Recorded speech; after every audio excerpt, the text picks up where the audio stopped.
Baik, bismillahirrahmanirrahim. Assalamualaikum warahmatullahi wabarakatuh.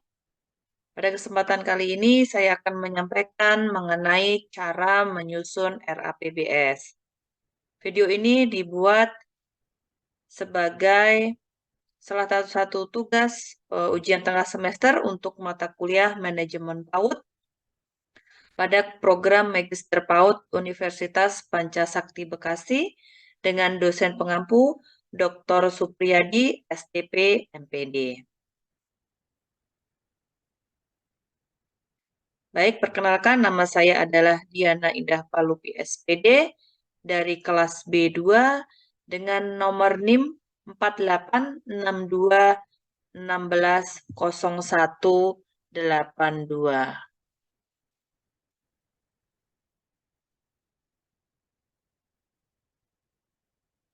Nah, baik, sebelum kita melangkah membahas mengenai bagaimana sih langkah-langkah dalam menyusun RAPBS, terlebih dahulu marilah sama-sama kita pahami bersama bahwa sekolah adalah jantung dari pendidikan formal di Indonesia.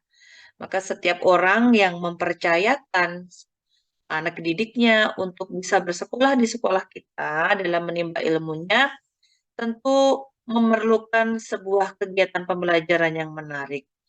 Nah, kegiatan pembelajaran yang menarik di sekolah ini tentu membutuhkan dana, ya. Dan kenapa sih dana perlu? Karena ya dana itu salah satu darah dari sebuah organisasi, sebuah usaha, yang dimana dengan dukungan dana tersebut akan membuat pembelajaran lebih menarik dengan aneka ragam variasi pembelajaran, dan juga tentunya bisa berakibat bisa berefek kepada semangat guru dan juga siswa dalam kegiatan belajar dan mengajar. Nah, tentunya eh, untuk supaya semuanya tertata dengan rapi, tertata dan terselenggara dengan sesuai dengan perencanaan, diperlukan sebuah rencana anggaran. Nah, RAPBS sendiri adalah rencana anggaran pendapatan dan belanja sekolah. Ini merupakan sebuah rencana pembiayaan dan pendanaan yang terperinci yang dilakukan dalam satu periode tahun anggaran. Nah, kalau kita berbicara mengenai tahun anggaran, maka kita akan menghitung di Indonesia ini kita mulai dari bulan Januari sampai dengan bulan Desember.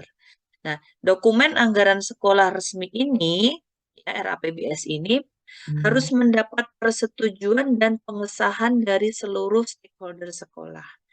Nah, dalam hal ini ada tentu kalau misalnya sekolah swasta, maka dia harus pengetahuan yayasan dan juga komite sekolah, kemudian kepala sekolah sebagai penanggung jawab ya, dan kemudian juga RAPBS ini disampaikan juga dalam rapat penyusunan RAPBS bersama Dewan Guru. RAPBS ini terdiri dari dua bagian, yaitu sisi pengeluaran dan juga sisi pendapatan. Di dalamnya sudah mencakup seluruh biaya dan pendapatan yang ada pada rencana anggaran pendapatan dan biaya tahunan, terutama untuk tahun anggaran selanjutnya. Nah, ini biasanya kalau untuk tahun anggaran, misalnya tahun anggaran 2023, maka kita akan buatnya di bulan-bulan ini, bulan November atau Desember pada tahun sebelumnya, sehingga pada tahun 2023 rencana anggaran itu sudah tersusun dan sudah siap untuk dieksekusi atau dijalankan. Nah, bagaimana langkah-langkah dalam menyusun RAPBS? Langkah-langkahnya ada 4 langkah. Yang pertama adalah inventarisasi kegiatan untuk 1 tahun mendatang. Nah, apa sih inventarisasi ini? Yaitu kita memulai memilah-milah, mulai kegiatan rutin atau kegiatan pembangunan atau pengembangan apa sih yang akan dilakukan untuk 1 tahun mendatang. Nah, di sini tambahkan juga analisis kebutuhan untuk tahun mendatang. Serta analisis ini kita dapatkan dari seluruh warga sekolah ya. Jadi itulah pentingnya salah satu pembuatan inventarisasi ini yaitu melalui program perencanaan berbasis data. Nah, saat ini pemerintah untuk hal ini sudah menggaungkan mengenai rapor pendidikan. Nah, rapor pendidikan inilah yang menjadi cikal bakal sekolah untuk menyusun perencanaannya berbasis data. Jadi selama ini yang kita pahami perencanaan tidak tepat guna dikarenakan hanya berdasarkan asumsi-asumsi saja dari pembuat keputusan dalam membuat perencanaan anggaran. Baik, yang kedua adalah melakukan inventarisasi sumber pembiayaan sekolah. Di sini yang harus dilakukan adalah kita mengecek dari mana saja sumber pembiayaan sekolah berasal. Misalnya yang sifatnya rutin berarti dari SPP siswa. Kemudian ada uang pembangunan barangkali kalau misalnya ada tahun ajaran baru kan biasanya ada uang uang bangunan atau uang daftar ulang dan sebagainya. Nah, itu yang sifatnya rutin. Nah, kemudian ada juga dana-dana bantuan dari pemerintah atau insentif gitu istilahnya. Nah, di sini kalau kita berbicara PAUD, maka ada namanya BOP PAUD. Nah, pada tahun 2021 ada namanya BOP PAUD kinerja. Nah, ini gunanya salah satunya adalah insentif untuk sekolah penggerak. Nah, seperti itu. Jadi, langkah kedua ini adalah kita inventarisasi sumber pembiayaan. Jadi, dari mana dana yang masuk di sekolah kita itu berasal? Atau adakah dana rutin? Ataukah ada usaha dari sekolah yang mungkin dijalankan? Kemudian, adakah bantuan dari pemerintah, baik dari pusat maupun daerah, untuk sumber pembiayaan sekolah kita? Yang ketiga adalah kita mulai melakukan penyusunan rencana kegiatan sekolah sesuai poin 1 dan poin 2. Jadi, kepala sekolah di sini bersama dengan tim pada saat pembahasan RAPBS menyiapkan tabel RKAS ya. Jadi kita sebut tabel seperti neraca seperti itu yang berisi mengenai urutan kegiatan, ini contohnya sasaran, kolom rincian berapa banyak dana yang akan dikeluarkan, dari mana sumber-sumber dana tersebut, dan juga berapa jumlah yang akan dikeluarkan untuk pengeluaran pada poin 1, pada poin 2, ataupun juga pemasukan yang akan didapatkan pada poin yang pertama. Nah, yang keempat, mulai melakukan penyusunan ya dari poin-poin yang ada pada nomor 1 dan 2 tadi ke dalam sebuah tabel sehingga terlihatlah di situ bagaimana rancangan penerimaan, bagaimana rancangan pengeluaran yang akan terlihat jumlah akhirnya dan itulah yang akan menjadi acuan dalam 1 tahun ke depan. Baik, sebagai contoh akan saya tampilkan contoh RAPBS yang ada di sekolah saya.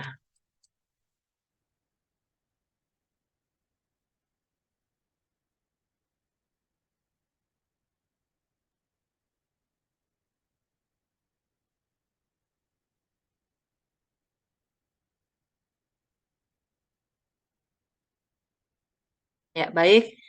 Berikut adalah contoh RAPBS yang kami buat. Yang pertama, pada rencana anggaran belanja dahulu ya, ini RAPBS. Terlebih dahulu di sini ada sekitar 11 poin pengeluaran yang akan kita breakdown satu persatu. Yang pertama yaitu mengenai pengembangan tingkat pencapaian perkembangan. Nah, ini kegiatannya apa saja? Ini berkaitan dengan kegiatan yang akan dilakukan oleh anak. Misalnya ini ada kunjungan edukatif sebagai contoh. Kunjungan edukatif selama satu tahun akan dilaksanakan selama 2 kali.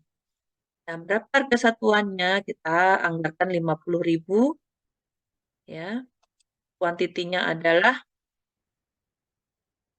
harga satuannya 50, karena 2 kali maka kita langsung kalikan. Di sini sudah ada formulanya.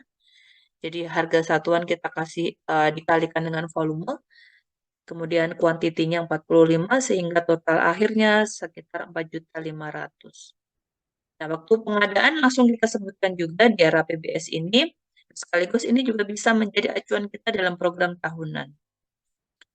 Pengadaan misalnya dilakukan bulan November dan Maret. Sumbernya dari mana? Nah, ini di sini kami membuat sumber dananya adalah dari uang kegiatan. Nah, jadi dari sini kita sudah mampu melakukan plotting dana, dari mana dana itu berasal, ya, kemudian berapa jumlah yang harus dikeluarkan dan berapa kali kegiatan tersebut akan terlaksana di dalam 1 tahun anggaran. Seperti itu sampai dengan akhir.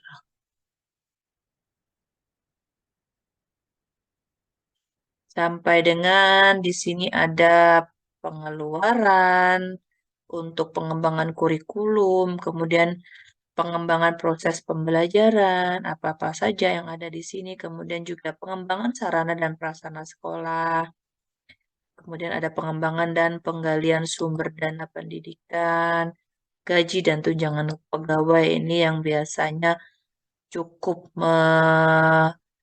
memakan anggaran belanja sekolah ya yang paling tinggi. Ada alat tulis kantor, di sini ada belanja pemeliharaan, jadi promosi dan hubungan kemasyarakatan, bagaimana apa namanya promosi-promosi yang dilakukan sekolah, kemudian ada seragam. Nah, seperti ini adalah RAPBS, rancangan anggaran belanjanya. Nah, kemudian sesuai dengan poin 2, kita juga melakukan inventarisasi untuk sumber-sumber pendapatan. Kita dapat masukkan di rencana pendapatan seperti ini. Baik, berikutnya mengenai rencana pendapatan seperti yang tadi ada di langkah kedua, yaitu kita melakukan inventarisasi sumber pendapatan pada suatu lembaga. Ya, di sini sebagai contoh ada rencana pendapatan, di sini ada SPP, kemudian adanya pendapatan dari pemerintah daerah yaitu dari insentif pemerintah daerah. Kemudian ada iuran komite, uang pangkal, uang pendaftaran, uang seragam, uang kegiatan, uang buku, dan juga uang tas. Nah, di sini bisa ditambahkan apabila memang mempunyai sumber-sumber pendapatan lain, misalnya dari usaha koperasi, misalnya ya, keuntungan dari koperasi bisa ditambahkan di rencana pendapatan juga. Tapi di sini sifatnya ajak ya, jadi yang memang kira-kira akan kita dapatkan dalam 1 tahun mendatang juga bisa kita masukkan ke dalam rencana pendapatan. Nah, setelah itu melangkah ke kolom yang ke sebelah kanan, di sini ada rencana pengeluaran. Nah, rencana pengeluaran ini adalah sub-sub pengeluaran ya, pos-pos pengeluaran yang tadi sudah ada di dalam sheet 1. Nah, contohnya pengembangan tingkat pencapaian perkembangan. Kita masukkan di sini totalnya ada 27.350. Kita masukkan di sini. Sampai dengan seluruh pos pengeluaran masuk semua ke dalam tabel ini. Setelah itu kita total. Kita jumlahkan rencana pendapatan kita ada berapa, rencana pengeluaran kita ada berapa. Dan di sini akan ketemu balance-nya, akan ketemu saldonya kita ada berapa. Misalnya sebagai contoh di sini ada 303.100.000 rupiah untuk total pendapatan. Kemudian di total pengeluaran selama 1 tahun ada 261.370.000 rupiah. Nah, sehingga kita bisa lihat, oh ada keuntungan nih, sekitar 41.730.000 rupiah. Nah, tapi teman-teman juga harus ingat bahwa kita perlu memasukkan biaya tidak terduga di dalam rencana pengeluaran. biaya tidak terduga ini terserah bisa dimasukkan barangkali 10% dari total pengeluaran atau 15% sesuai dengan kebijakan masing-masing. Nah, jadi apabila ada sesuatu hal yang di luar dugaan dikeluarkan selain dari rancangan pos-pos ini, kita masih punya spare dana. Di sini bisa terlihat, oh ada keuntungan sekian. Kayaknya kurang nih, tidak bisa menutup pembiayaan barangkali. Kayaknya kita perlu tambahan lagi nih untuk pendapatan lain. Di sini bisa terlihat. Artinya 1 tahun ke depan kita bisa melakukan upaya-upaya bagaimana meningkatkan sumber pendapatan itu sehingga akan meningkatkan keuntungan yang didapat dari suatu lembaga. Baik, demikian yang dapat kami sampaikan mengenai cara menyusun RAPBS dalam suatu lembaga. Nah, sangat sederhana contoh yang saya sampaikan pada kesempatan kali ini, tapi kurang lebih bisa menjadi gambaran, terutama bagi lembaga-lembaga PAUD yang uh, manajemen keuangannya masih sangat sederhana, bisa mencoba ini dan bisa tergambarkan. Dan yang paling penting harus kita terapkan dalam prinsip penyusunan anggaran ini adalah bahwa kita melakukan perencanaan anggaran ini berdasarkan data. Jadi bukan asumsi dari kepala sekolahnya, bukan asumsi dari gurunya, tapi betul-betul yang kita tuangkan dalam rencana ini adalah sudah sesuai dengan data dan fakta dan sesuai dengan kebutuhan yang ada di lembaga tersebut. Baik, demikian paparan dari saya. Terima kasih atas perhatiannya. Bila taufiq wal hidayah, wassalamualaikum warahmatullahi wabarakatuh.